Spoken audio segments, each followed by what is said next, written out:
Colosenses toda la semana, pues veréis que tiene que ver mucho con los niños y también con los jóvenes y con los padres. Así que me gustaría que tuviésemos una oración antes de abrir nuestras Biblias por Colosenses capítulo 3 y tendremos la meditación de la palabra en este texto. Señor, te damos gracias por el tiempo que hemos tenido de alabanza por medio de las canciones, Señor. Gracias por darnos el privilegio de poder alabarte. Gracias por habernos reconciliado contigo por medio de la obra de Jesucristo y habernos dado vida nueva, habernos dado nuevos corazones, Señor, que pueden entender tu palabra y que pueden aplicarla, que pueden proclamarla, Señor. Y ahora te pido que me ayudes en la exposición de la palabra, que no sea yo el que hable, sino que seas tú el que hable a través de mí por medio de tu palabra, Señor, y también que prepares los oídos de los que van a escuchar, los corazones, y no especialmente de los niños, sino de todos los que estamos aquí, porque todos necesitamos, niños, jóvenes, adultos, necesitamos de tu palabra. A ti sea la gloria y te lo pedimos en el nombre de Jesús. Amén. Hace unos días, en esta semana, vi un vídeo de una grabación de hace mucho tiempo, en el cual los humoristas, los morancos, entrevistaban al expresidente ya en aquel momento que le hacían la entrevista, al expresidente del gobierno, Felipe González. Y una de las preguntas que le hacía uno de los morancos, una pregunta breve a la que contestó sin pensárselo dos veces, directamente, la pregunta fue: ¿tú estás a favor de las parejas de hecho? Felipe González, como digo, sin dudarlo, dice sí, totalmente. Ahora, siguió hablando el expresidente del gobierno y dijo: lo que dudo es que, leo, porque lo he copiado literalmente, lo he transcrito, lo que dudo es que la relación de una pareja de hecho del mismo sexo tenga que llamarse matrimonio. No hay ninguna relación de causa y de efecto. Pueden tener los mismos derechos a efectos jurídicos y demás, ninguna discriminación, pero matrimonio es una figura específica contractual como otra cualquiera. No le doy más importancia ni menos. Hasta aquí la cita de Felipe González. Y aunque el expresidente del gobierno por aquel entonces estaba a favor de las parejas de hecho, aunque parece que no le daba la importancia de vida, dice: no le doy ni más importancia ni menos a la importancia que tiene el matrimonio, sí tenía razón en una cosa, y es que el matrimonio es una figura específica, una figura contractual, como él decía, y que no tiene sentido llamar matrimonio a otro tipo de unión de pareja diferentes a el matrimonio diseñado por Dios en su palabra. Y uno de los frutos del matrimonio diseñado por Dios en su palabra son los hijos. Un fruto el cual es regalo del Señor. Los hijos no son nuestros. Los hijos nos los ha prestado el Señor, nos los ha regalado el Señor para que los cuidemos, como veremos. Son un regalo del Señor que aumenta la familia. Y tenemos que tener claro que la familia, aunque matrimonio ya sin hijos es familia, pero la familia, cuando pensamos en familia, con hijos y demás, no es algo que haya creado el ser humano, no es un invento de lo listos que somos los humanos, sino que también ha sido creado y diseñado por Dios. Y Dios establece en su palabra las pautas, las normas de cómo ha de funcionar una familia. Dios ha diseñado y ha expuesto claramente en su palabra cuál es el comportamiento, el rol, el papel que tiene que asumir cada miembro de la familia. El diablo, por supuesto, desde el mismísimo Edén, está atacando ferozmente a la familia. Está desvirtuando la familia, está pervirtiendo el significado de la familia. Como consecuencia, vemos hoy, y a lo largo de toda la historia, pero vamos a nuestro presente, tenemos familias totalmente desestructuradas, familias rotas, violencia entre cónyuges, violencia de padres con hijos, de hijos con padres, falta de respeto en la familia, falta de amor por los miembros de la familia, y fuera del ámbito del hogar por parte de grupos políticos, por parte de asociaciones, incluso desde el ámbito educativo, desde los colegios, desde los institutos, desde las universidades. Se está tratando de redefinir el concepto de familia y llamar familia a otras cosas que, como decía el expresidente, pueden tener los mismos derechos a efectos jurídicos. Delante de la ley, los mismos derechos, los mismos deberes, pero la familia es una figura específica. La familia es una figura contractual, la cual viene definida por Dios en su palabra, porque es Dios quien ha diseñado la familia. En la última ocasión que vimos Colosenses capítulo 3, vimos cuáles eran los roles del esposo y de la esposa dentro de la familia, dentro del matrimonio. Y vimos las claves del éxito del matrimonio. Si cada uno desempeñaba su rol como Dios manda, nunca mejor dicho, tenemos el éxito asegurado en el matrimonio. No un matrimonio ausente de problemas, pero sí un matrimonio con éxito. Cuando la mujer se sujeta voluntariamente al esposo y es su ayuda idónea, cuando el esposo se entrega sacrificialmente por su esposa y la ama como Cristo amó a la Iglesia, tenemos el éxito asegurado en el matrimonio.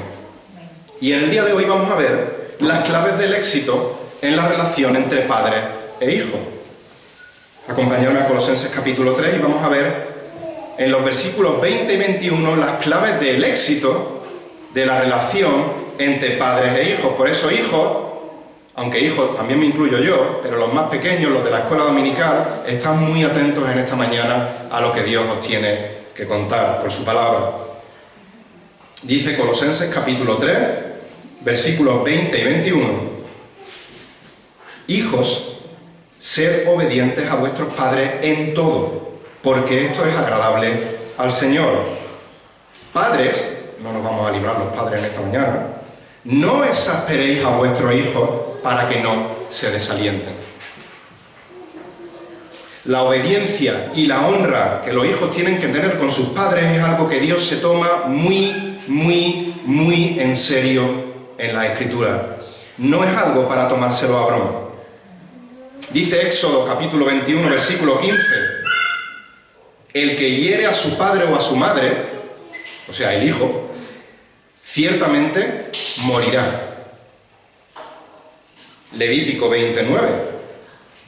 Todo hombre que maldijere a su padre y a su madre, si estás maldiciendo a tu padre y a tu madre, es que eres su hijo o su hija, de cierto morirá. A su padre o a su madre maldijo, su sangre será sobre él.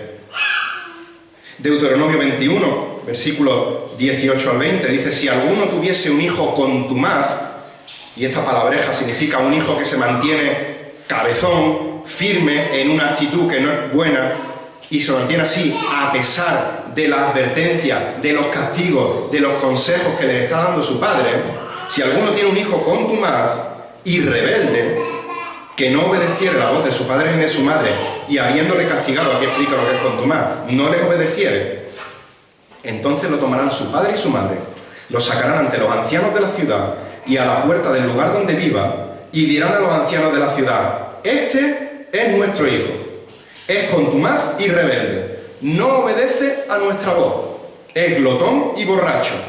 Entonces todos los hombres de su ciudad lo apedrearán y morirá. Herir, maldecir, desobedecer de forma continuada a los padres tenía como castigo la pena de muerte para los hijos. ¿Por qué? Porque ese hijo era considerado un mal no solo para su familia, sino para todo el pueblo. Por eso en Deuteronomio 21 que acabamos de leer, en el versículo siguiente, en el 21, dice, después de haberlo apedreado, dice, así quitarás el mal de en medio de ti y todo Israel temerá y oirá. Tenemos que tener claro que estas eran instrucciones para una nación teocrática, para la nación de Israel. Hoy día no se nos manda sacar a los hijos que son rebeldes a las afueras de Linares y apedrearlos hasta la muerte. Pero los versículos que nos hemos leído ahora mismo nos muestran qué es lo que piensa Dios de la desobediencia y de la deshonra de los hijos a los padres, y Dios no cambia. Fijaos si es serio el pecado de la desobediencia de los hijos a los padres, que dice Romanos 1, 28 al 31, hablando de la maldad de los impíos, dice que como ellos no tuvieron bien reconocer a Dios, Dios los entregó a una mente depravada para que hicieran cosas que no convienen, estando llenos de injusticia, maldad, avaricia, malicia, colmados de envidia, homicidio, es decir, asesinatos, pleitos, engaños, malignidad, son chismosos, detractores, aborrecedores de Dios, insolentes, soberbios, jactanciosos, inventores de lo malo, sin entendimiento, indignos de confianza, sin amor, despiadados, y en medio de estas características dice desobedientes a los padres, a la altura de los homicidas, a la altura de los aborrecedores de Dios. Segunda de Timoteo 3, del 1 al 4, dice: debes saber esto, que en los últimos días vendrán tiempos difíciles, porque los hombres serán amadores de sí mismos, y otra lista de pecados: avaros, jactanciosos, soberbios, blasfemos, pecados tela marinera, y dice desobedientes a los padres dentro de esta lista. Le da la misma importancia. Ingratos, irreverentes, sin amor, implacables, calumniadores, desenfrenados, salvajes, aborrecedores de lo bueno, traidores, impetuosos, envanecidos, amadores de los placeres en vez de amadores de Dios. En esta lista, desobedientes a los padres. La desobediencia a los padres es algo característico de los pecadores. Es algo característico de los impíos. Así que una vez que tenemos en mente lo gravísimo que es desobedecer a los padres, vamos a ver en nuestro texto de hoy las claves del éxito de la relación de los hijos con los padres y de los padres con los hijos. Y en primer lugar se nos va a dar las instrucciones a los hijos y en segundo lugar a los padres. Así que vamos a ver en el versículo 20 las instrucciones a los hijos. Dice: hijos, sed obedientes a vuestros padres en todo. ¿Por qué? Porque esto es agradable al Señor. Para poder entender de forma más completa este versículo, vamos a ir yendo al texto paralelo de Efesios 6, que también habla de lo mismo, de los padres y de los hijos.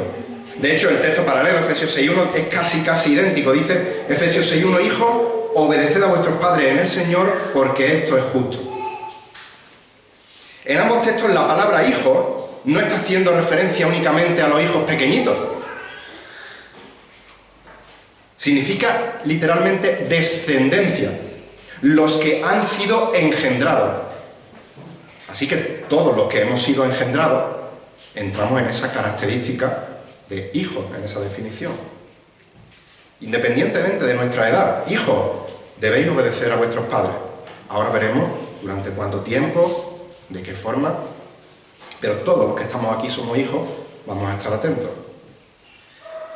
Hijos, obedecer a vuestros padres. La palabra obedecer literalmente significa oír debajo de, estar bajo una voz.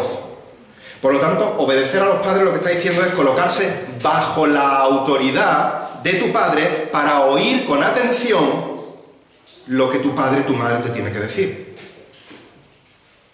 Cuando escuchas, hijo, que tu padre te habla, que tu madre te habla, tienes que prestarle toda tu atención para estar seguro de que oyes bien lo que te está diciendo y de esa manera poder obedecerle correctamente.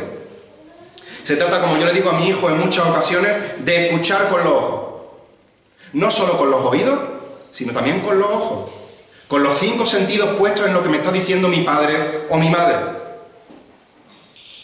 Y si entendéis lo que os está diciendo tu padre y tu madre, dice que obedezcáis, sin pero y sin excusa. Esto no es una obediencia ciega.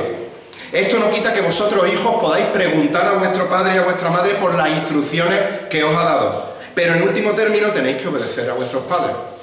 Un ejemplo tonto. Estáis viendo la tele y vuestro padre, vuestra madre os dice: pon la mesa.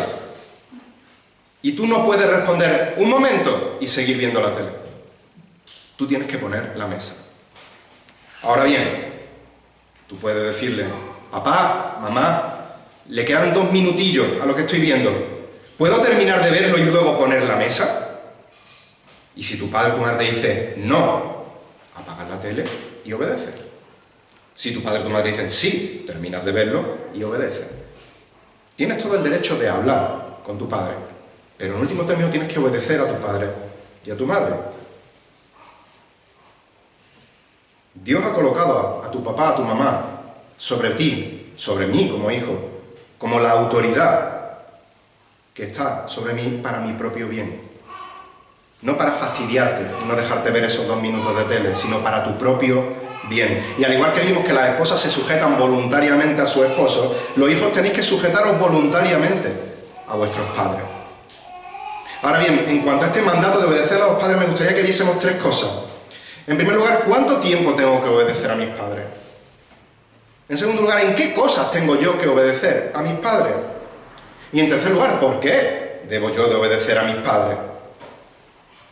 Así que, ¿cuánto tiempo tengo que ser obediente a mis padres? Porque el verbo ser obediente es un imperativo y está en forma continua.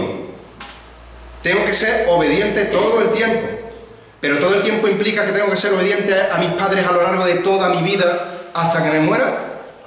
¿O este mandamiento se anula cuando ya cumplo 18 años y la ley dice que soy mayor de edad? ¿Hasta cuándo tengo que ser obediente a mi padre, a mi madre? La respuesta, de forma sencilla: tienes que obedecer siempre, de forma continua, a tu padre y a tu madre, mientras estés bajo el techo de tu padre y de tu madre, mientras estés bajo la tutela de tu padre y de tu madre. Esta obediencia termina cuando te independizas. Esta obediencia termina cuando formas tu propio hogar. Si os fijáis justo antes del texto que hemos leído en Efesios, no hace falta que lo busquéis, en el capítulo 5, versículo 31, habla del matrimonio. Y dice: por eso dejará el hombre a su padre y a su madre. Se unirán en una sola carne los dos. Se unirá a su mujer y los dos serán una sola carne. En ese momento ya estás formando tu propia familia, ya no estás bajo el mandato de obedecer a tu padre y a tu madre. Cuidado, luego lo veremos más adelante. Que termine tu obediencia a tu padre y a tu madre no anula el mandato de honrar a tu padre y a tu madre. Luego lo veremos. ¿En qué cosas tenemos que obedecer a nuestros papás, a nuestras mamás?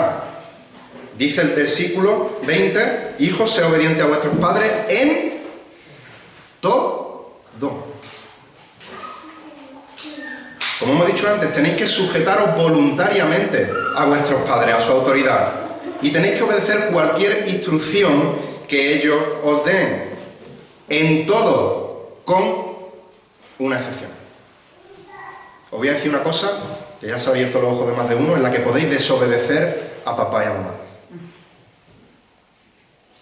Hay un momento en que podéis decirle no a los mandatos de vuestros padres. Y es cuando tu padre o tu madre te pidan que hagas algo pecaminoso. O cuando tu padre y tu madre te digan que no hagas algo que Dios claramente te manda en su palabra que sí hagas.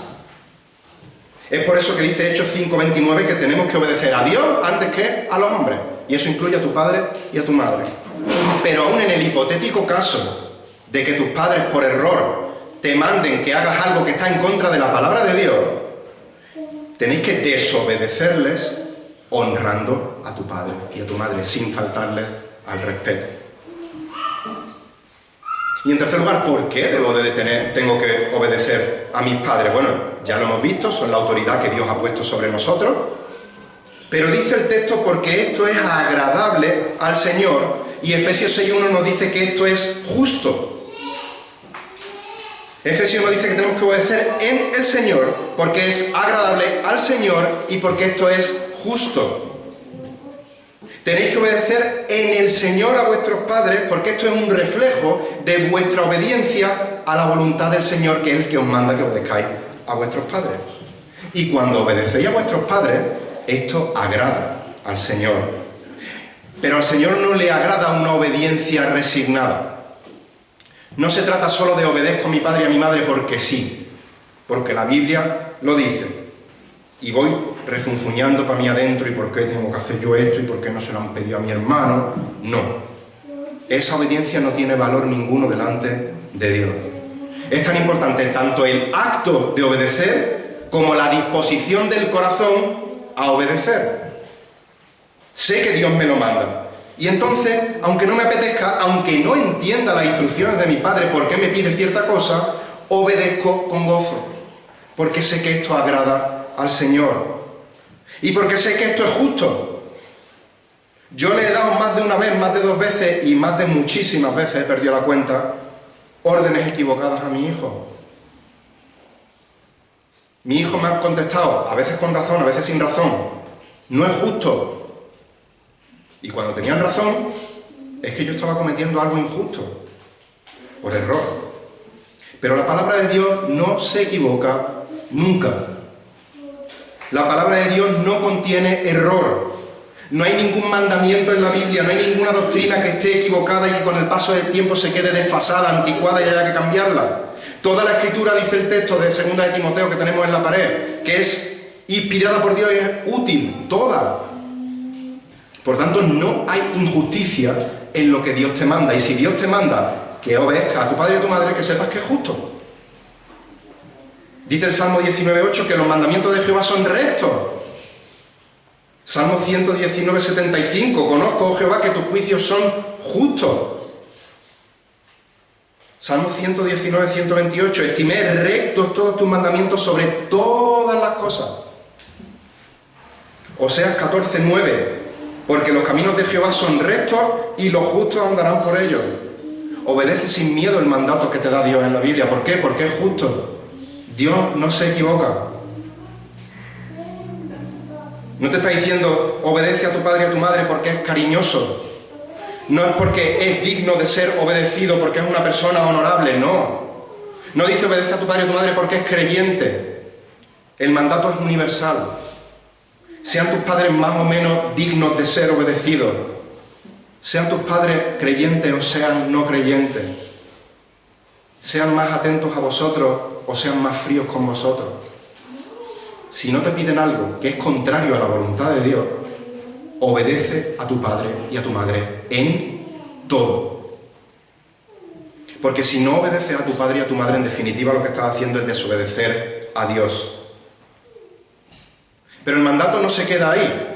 Como he dicho, Efesios complementa este texto perfectamente y dice algo más. Honra a tu padre y a tu madre.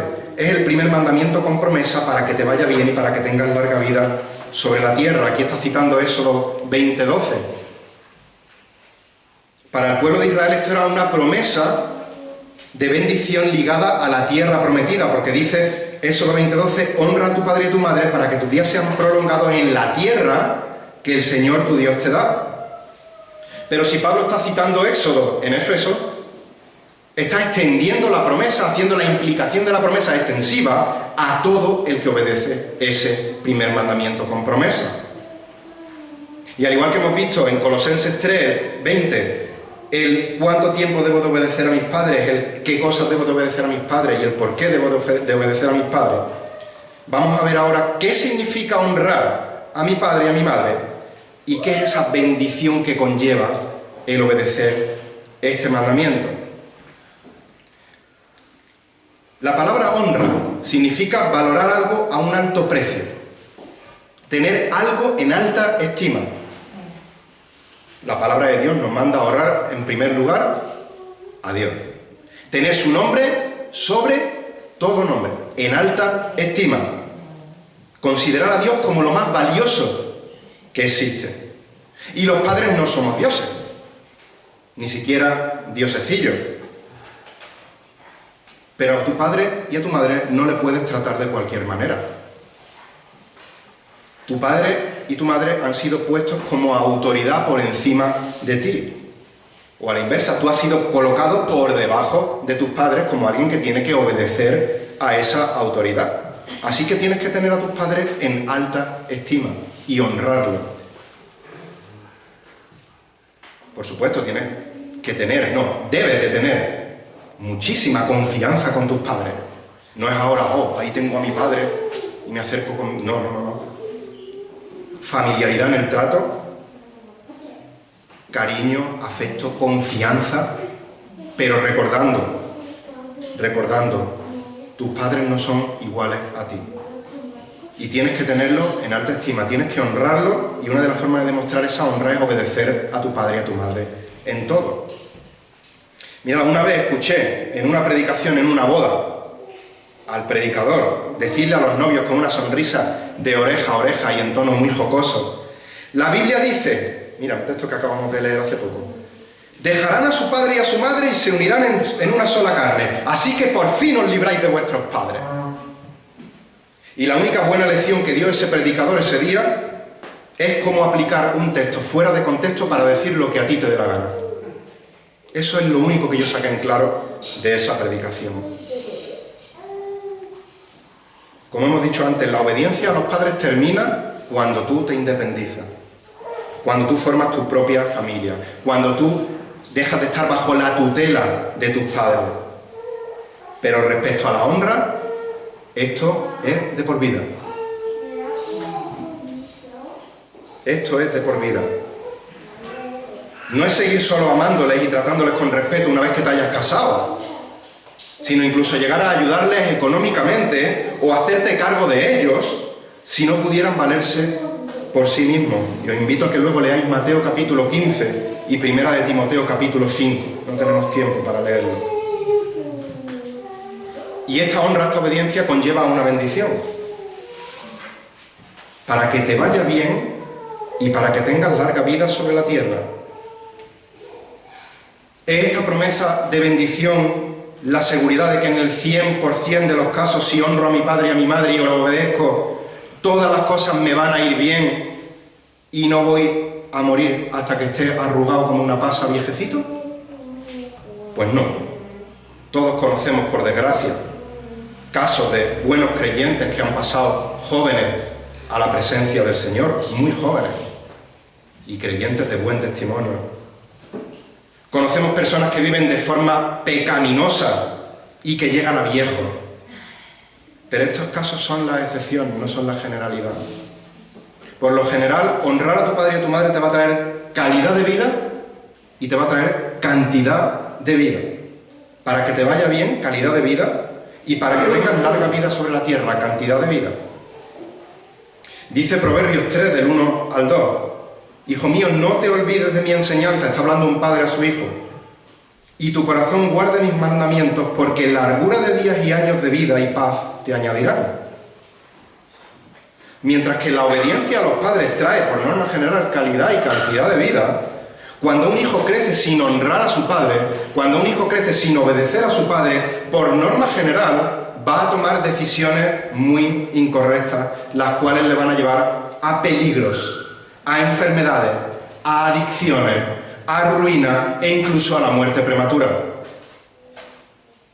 Dice Proverbios 10:21 que los labios del justo apacientan a muchos, pero los necios mueren por falta de entendimiento. Y a lo mejor vives una vida larga, pero una vida no de calidad. Enfermedad, adicción, tristeza, ruina. La pregunta a los hijos que estamos aquí, yo me considero que lo soy, hijo. ¿Queréis vivir una vida bajo la bendición de Dios? Obedecer, si es el caso que estéis bajo la tutela de vuestros padres, y en todos casos, todos, y honrar a vuestros padres. Dice Proverbios 3, 21 y 26, al 26, hijo mío, no se aparten estas cosas de tu ojo. Guarda la ley y el consejo, y serán vida a tu alma y gracia a tu cuello.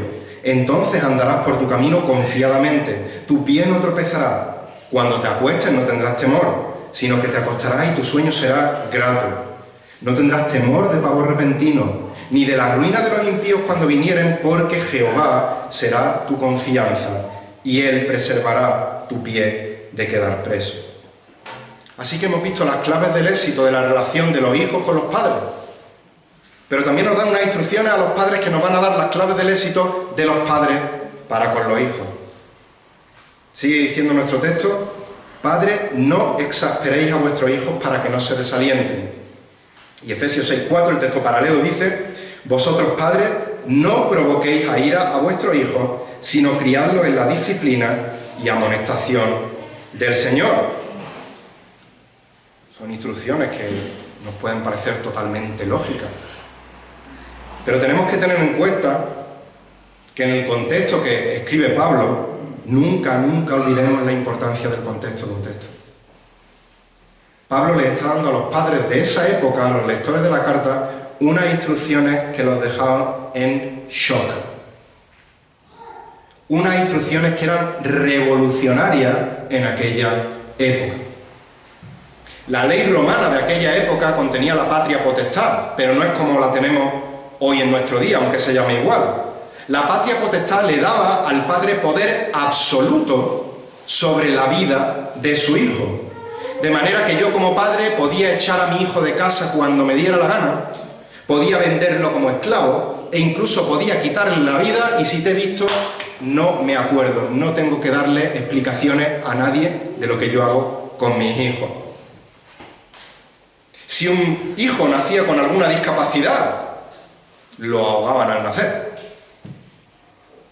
Si por lo que fuera el bebé nacía sano, pero al padre por lo que fuera no le interesaba tener un hijo en aquel momento, por la noche iba al foro, lo abandonaba allí, y o bien se moría el bebé allí, o bien otras personas iban esa noche al foro y lo rescataban normalmente para criarlos como esclavos o para prostituirlos.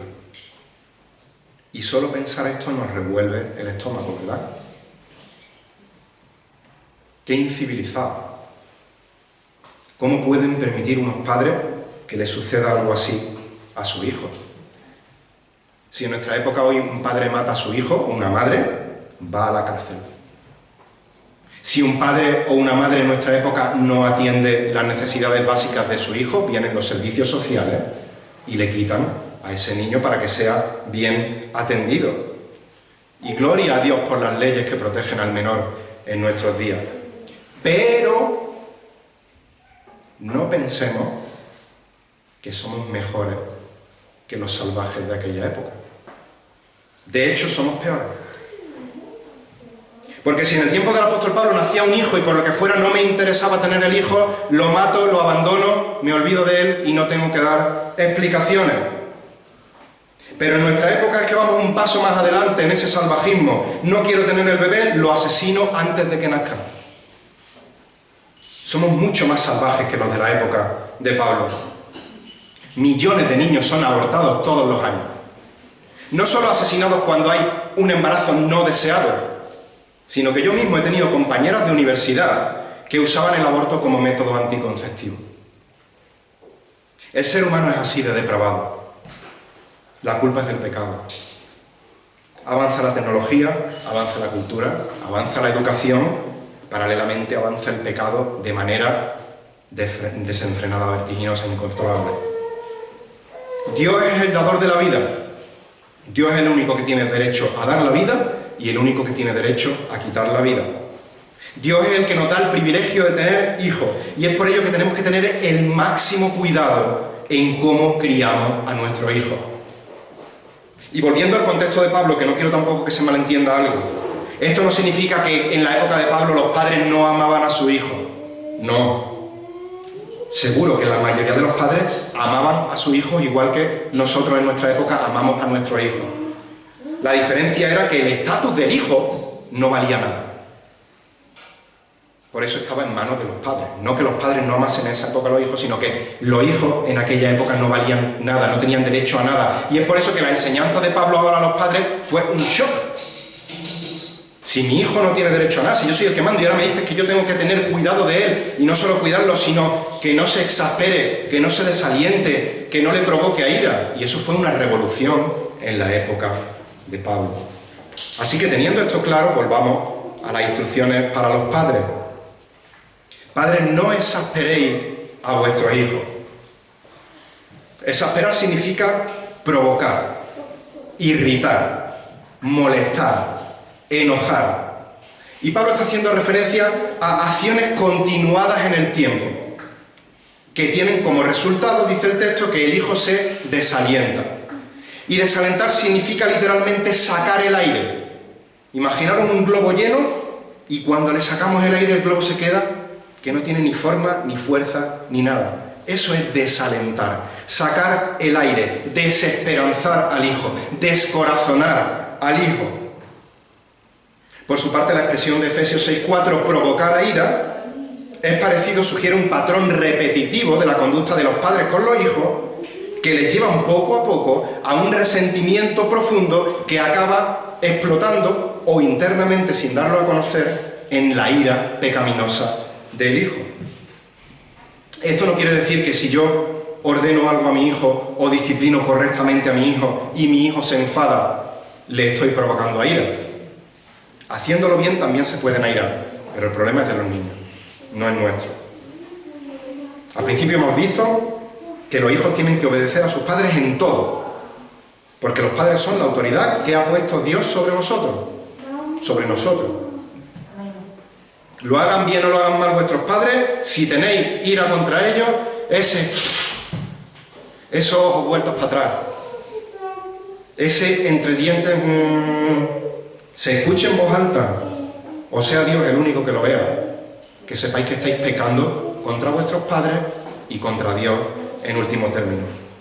Pero si tu hijo es movido a esa ira, a esa conducta pecaminosa, por tu culpa, porque le estás exasperando, le estás provocando a ira, tu padre, tu madre, eres responsable del pecado, o corresponsable, o copartícipe del pecado de tu hijo. Vamos a ver, no una lista exhaustiva, sino algunos ejemplos que también vimos en su día en Efesios, de cómo podemos llevar a ira, cómo podemos desalentar a nuestro hijo. Y como digo, no es una lista exhaustiva, podemos añadir y la lista no acabaría. Pero, por ejemplo, podemos exasperar y provocar a ira a los hijos cuando demandamos de ellos cosas que no son razonables ni para su edad ni para su nivel de madurez. Ramón y Elvira no le pueden decir a Eric que aguante en el carrito todo el culto calladito y atento al predicador. Hombre, un respeto. Sería ilógico, no tiene la edad ni la madurez para estar atento toda la reunión. Y cuando toque cantar, que cante, y cuando toque orar, que cierre los ojitos y que esté calladito y escuchando la oración. Poco a poco irá aprendiendo qué se tiene que hacer. Pero tenemos que ser coherentes con la edad, con la madurez de nuestro hijo y con lo que le demandamos a ellos. Podemos provocar a ira a nuestros hijos y exasperarles cuando les disciplinamos de manera humillante. No podemos corregir a nuestros hijos con gritos, ni con sarcasmo, ni con ironía, y mucho menos delante de otras personas. Si tienes que disciplinar a tu hijo, hazlo en privado, explicándole el porqué de la disciplina en función también de su edad. Si es un bebé y se tiene que llevar el azote en el culo, no te va a poner mira hijo mío porque no te va a entender lo que le estás diciendo. Pero hazlo en privado y explícale el porqué de la disciplina que va a recibir. Puedes exasperar y provocar a los hijos cuando les disciplinas con ira. Dice Santiago 1:20 que la ira del hombre no obra la justicia de Dios. Así que por muy grande que sea la trastada que hayan hecho, nunca discipline con ira a tu hijo.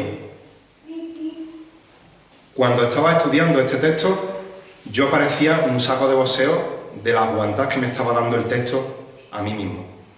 De cómo he sido confrontado con mi pecado y de todos los errores que yo cometo a diario con mi hijo. Nunca disciplines a tus hijos con ira. Contrólate primero a ti mismo, respira hondo, controla tus emociones y entonces aplica la disciplina. No le grito con ira, sino que le hablo de manera tranquila pero con firmeza. Aplico el castigo que sea necesario. Y sobre todo tengo en cuenta que el fin de la disciplina no es destruir, sino restaurar. Puedo provocar a ira a mis hijos cuando ejerzo una disciplina contradictoria. A muestra tenéis un botón aquí. Yo estoy en mi despacho trabajando, escucho a uno de mis hijos gritarle a su hermano o a su hermana, vamos a mantener el anonimato para que no sepáis quién es. Y en lugar de levantarme y decir, ¿qué es lo que ha pasado? Desde el despacho, desde mi ordenador, he dicho, te he dicho que no le grites a tu hermano, para que se entere desde donde él está.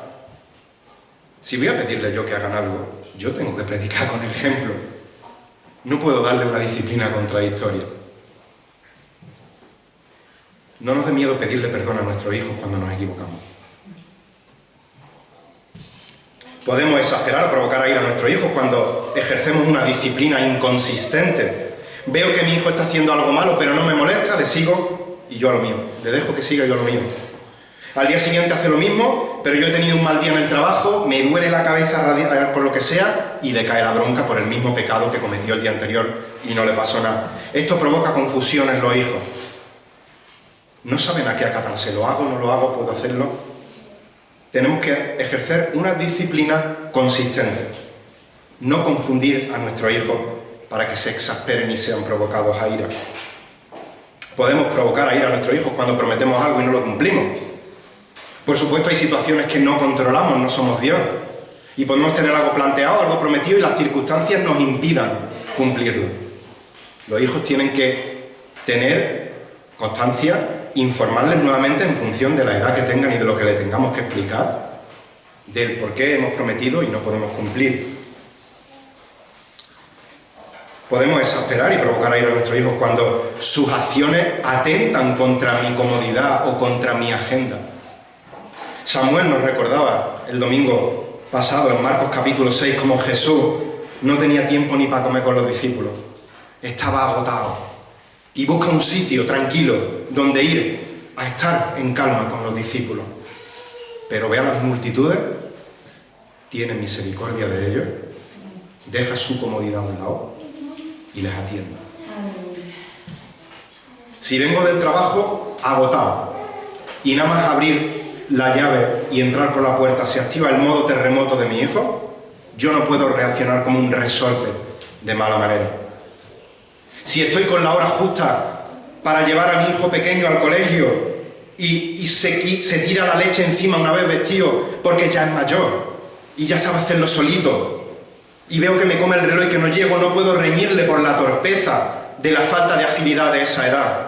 Otra cosa distinta es que le digamos, no juegues con el vaso, no juegues con la leche, se tira la leche, disciplina a tu hijo. Podemos exasperar y provocar a ira a nuestro hijo cuando tenemos favoritismo con uno frente a otro, cuando hacemos comparaciones entre hermanos. Y solo tenemos que recordar el favoritismo de Jacob por José y lo que produjo en sus hermanos, o el favoritismo de Rebeca con el propio Jacob frente a Isaac con Esaú y la que se lió. No, el favoritismo provoca a ira a los hijos, las comparaciones. Podemos exasperar y provocar a ira a los hijos cuando no representamos la figura de padre. Decía en una entrevista el juez Emilio Calatayud: desde hace años observo que hay padres que son fans de sus hijos. Sus niños lo hacen todo bien, son los mejores hasta cuando lo hacen mal. Sienten la misma admiración por su hijo que un futbolero por Messi. No lo entiendo. Si eres fan de tu hijo, lo estás dejando huérfano. Los padres tienen que ser padres, no fans. Fin de la cita. No olvidemos, no somos los colegas de nuestro hijo, no somos los amiguetes de nuestro hijo. Podemos tener y debemos tener mucha más confianza con nuestro hijo que su amiguete, que su colega. Pero los padres somos padres. Podemos exasperar y provocar a ira a nuestros hijos cuando ejercemos una disciplina excesiva. Tampoco podemos estar las 24 horas del día con el niño, con la niña, bum, bum, bum, bum, bum, bum. Nuestros hijos necesitan de nuestro cariño, de nuestro ánimo, de nuestra ternura, que vean que nos interesamos por sus cosas y que cuando reciben la disciplina vean que es porque les amamos. Y esto me llega al siguiente punto de la lista. Podemos exasperar y provocar a ira a nuestro hijo cuando tenemos exceso de indulgencia por ello. Esto podía parecer contradictorio, decir, vamos a ver, si yo a mi hijo no le riño, si no le corrijo, si le dejo hacer lo que le da la gana, mi hijo va a ser el más feliz del mundo. ¿Cómo va a ser provocado a ira? No. Idea totalmente equivocada. Para mí lo cómodo es dejar a mi hijo frente a la tele, frente al móvil, frente a la tablet, frente a la videoconsola, que vean lo que les dé la gana, y así calladitos no me molestan. Pero eso no es demostrarle que les amo porque les dejo hacer lo que quieran, es demostrarme, con perdón, que me importan un pito. Que mi hijo no me importan absolutamente nada. Recordar cuando vimos, estudiando Judas, que lo peor que puede hacer Dios con nosotros es lo que hizo con Faraón, dejarlo a su propia voluntad, abandonarlo a su propia maldad. ¿Qué produjo esto en Faraón? Que su corazón fuese endurecido hasta que ya no hubo marcha atrás. Si dejamos a nuestro hijo a su propia libertad, si tus papás te están dejando a tu propia libertad, lo que te dé la gana hacer, que sepan que te está abandonando a tu rebeldía, te están abandonando a tu pecado. Tu pecado va a ir creciendo cada día, tu conciencia va a quedar cauterizada poco a poco y tu corazón se va a ir endureciendo como el de Faraón. Y cuidado porque puede que no haya marcha atrás. Dice Proverbios 13:24 que el que detiene el castigo, el que no castiga a su hijo, dice que a su hijo lo aborrece. mas el que lo ama, desde temprano, desde pequeñito, lo corrige. No disciplinar a tu hijo demuestra que no es que te importe tu hijo, es que el único que te importa eres tú a ti mismo. Por eso dice Hebreos 12:2 que el Señor al que ama disciplina y azota al todo el que recibe por hijo. La disciplina de tus padres es una muestra de amor, porque quieren protegerte de ti mismo, de tu propio pecado. Y para terminar, por supuesto, ni siquiera haría falta comentarlo, puedes provocar a ira a tu hijo, exasperarle, si ejerces maltrato físico o psicológico con tu hijo. No se trata de imponer la autoridad, porque Dios me ha colocado como autoridad sobre ti, sino de ejercer mi autoridad corrigiendo en amor, de manera comprensible, para que el hijo voluntariamente se someta a la autoridad que te ha sido dada. Así que si vas a ejercer disciplina y autoridad sobre tu hijo, asegúrate de que lo haces de la manera correcta, en el lugar correcto y por el motivo correcto. Hemos visto ejemplos de lo que no tenemos que hacer para exasperar a nuestros hijos, para desalentarles, para provocarles a ira. La pregunta es entonces, ¿qué es lo que sí tengo que hacer para lograr esto? ¿Cómo puedo ser un padre de éxito con mi hijo? El texto de Efesios nos lo dice y nos da una clave sorpresa. Criándole. Sorpresa. Los padres somos los que tenemos que criar a los hijos. Y los hijos necesitan ser criados por los padres. Criar a vuestros hijos no es una sugerencia del apóstol Pablo, es un mandato. Y el verbo criar significa nutrir, significa alimentar, pero en este texto tiene el sentido de llevarlos hasta la madurez. Si no crías a tu hijo, si no crío a mi hijo correctamente, si no le llevo a una madurez de forma adecuada, el pecado que hay en ellos va a ser el que madure. Y el pecado que hay en ellos va a ser el que lo críe. Así que los padres somos los responsables de la crianza de nuestros hijos. Pero por desgracia no son pocos los padres y las madres que hoy dejan esta responsabilidad al Estado, a los abuelos, a los colegios, a la iglesia, a la caja tonta, y no asumen la responsabilidad que les ha sido concedida al engendrar a un hijo. Y frente a tantos fracasos en la paternidad, es llamativo, por lo menos a primera vista, que algo tan importante como la crianza de los hijos solo se le dediquen 2 versículos en todo el Nuevo Testamento. Y si vamos al Antiguo Testamento, no os penséis que hay muchos textos que hablan sobre la crianza de los padres a los hijos. Deuteronomio 6, algún salmo, algún proverbio. Pero el motivo de que aparentemente haya tan poquísimas instrucciones para los padres de cómo criar a los hijos es porque como creyentes los padres, nuestra responsabilidad prioritaria para los hijos no es proveerles de lo necesario para que crezcan en un entorno feliz, para que tengan buena salud o para que puedan formarse como personas, que todo esto se lo tenemos que proporcionar a nuestros hijos. Pero no es lo prioritario. Nuestra mayor responsabilidad como padres es lograr que nuestros hijos lleven una vida basada en la palabra de Dios. Dice Deuteronomio 6, versículos 1 al 9. Estos pues son los mandamientos y estatutos y decretos que el Señor vuestro Dios me ha mandado que os enseñe, para que los cumpláis en la tierra que vais a poseer, para que temas al Señor tu Dios, guardando todos sus estatutos y sus mandamientos que yo te ordeno, tú y tu hijo y tus nietos, todos los días de tu vida, para que tus días sean prolongados. Escucha pues, oh Israel, cuida de hacerlo para que te vaya bien y te multipliques en gran manera en una tierra que emana leche y miel, tal como el Señor, el Dios de tus padres, te ha prometido. Escucha, oh Israel, el Señor nuestro Dios, el Señor uno es. Amarás al Señor tu Dios con todo tu corazón, con toda tu alma y con todas tus fuerzas. Y estas palabras que te mando hoy, que yo te mando hoy, estarán sobre tu corazón y diligentemente enseñarás a tu hijo y hablarás de ellas cuando te sientes en tu casa y cuando andes por el camino y cuando te acuestes y cuando te levantes. Y las atarás como una señal a tu mano y serán por insignias entre tus ojos y las escribirás en los postes de tu casa y de tus puertas. Vemos como el Señor está dando unas instrucciones al pueblo, lo que tenía que hacer el pueblo de cara a la relación que tenían que tener con el Señor, pero inmediatamente traslada estas instrucciones de los padres para que se las transmitan a sus hijos. En primer lugar, somos nosotros los que tenemos que cultivar una relación adecuada, profunda con Dios.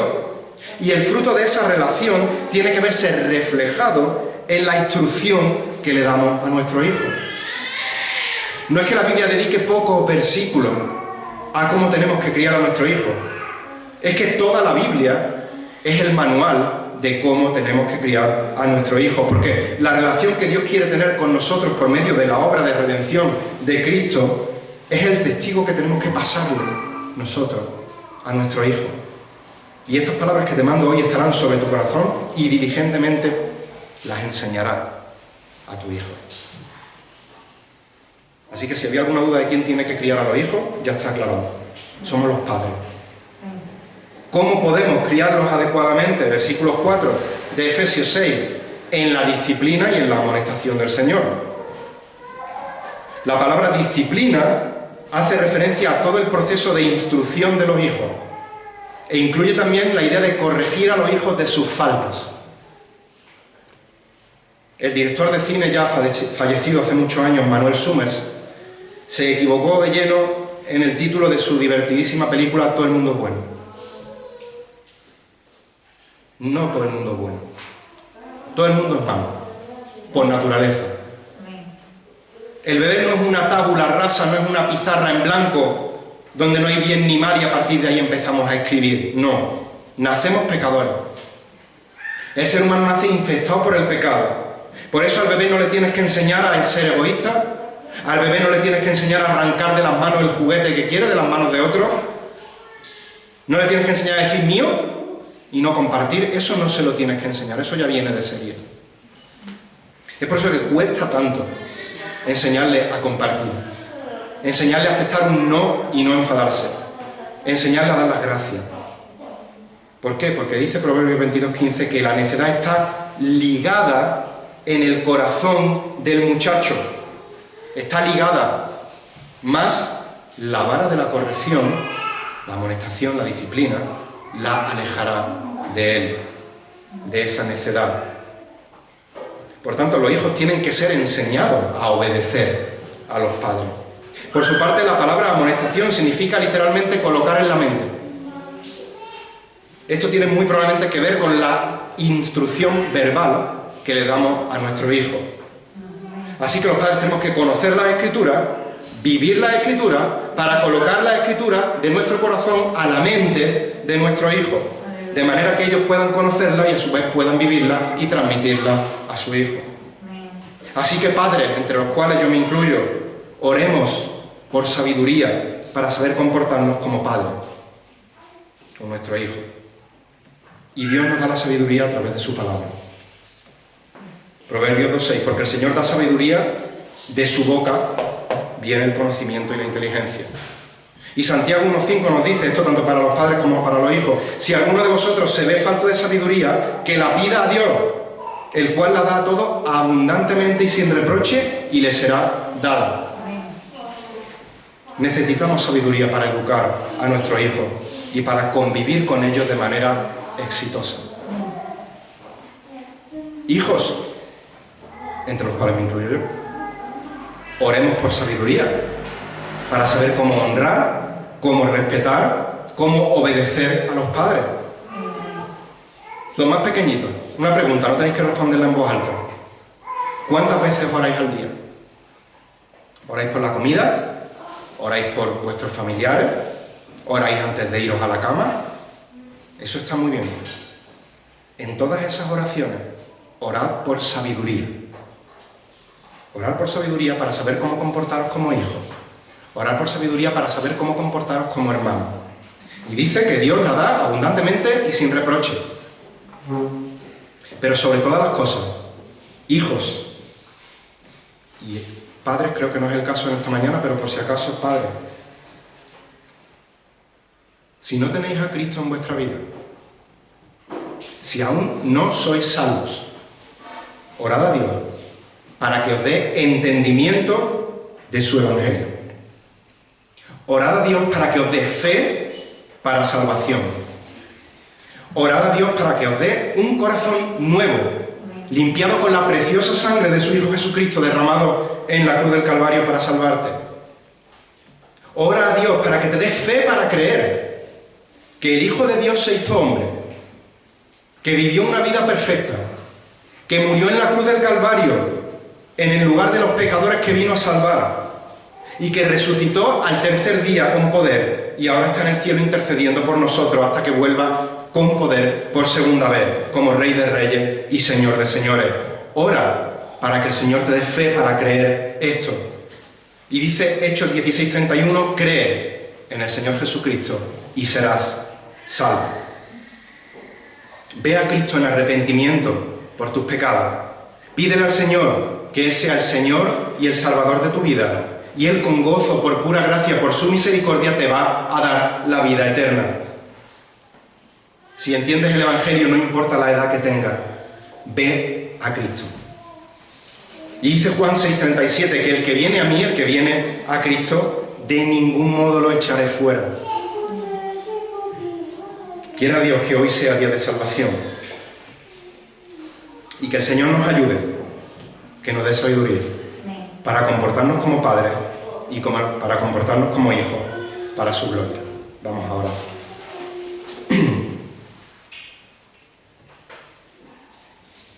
Señor, te damos gracias porque tú eres bueno.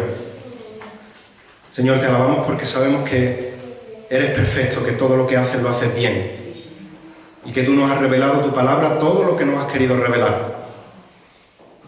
Y gracias por darnos el privilegio de tener tu palabra, por tener la libertad en la sociedad en la que estamos, de poder tener Biblias en nuestras casas y no ser perseguidos por ellos, Señor. Ayúdanos a no acomodarnos, sino a valorar lo que tenemos. Y ayúdanos a escudriñar las Escrituras para conocerte cada día más, para quedarnos maravillados de tus atributos, para quedarnos maravillados de tus promesas, para quedarnos maravillados de tu doctrina, de tus mandatos, de tu corrección a nuestros pecados, Señor. Y ayúdanos a ser obedientes a tu palabra. Que tu Espíritu nos ilumine para entenderla y que no seamos rebeldes para obedecerla. Y aquellos que están escuchando y que aún no han creído en ti, que tu palabra penetre en sus corazones y transforme sus corazones de piedra muertos en corazones de carne vivos, y que les des fe para creer en ti y puedan acudir a ti como Señor y Salvador. Oramos y te damos la gloria y la honra por todo, en el nombre y por los méritos de tu Hijo Jesucristo. Amén.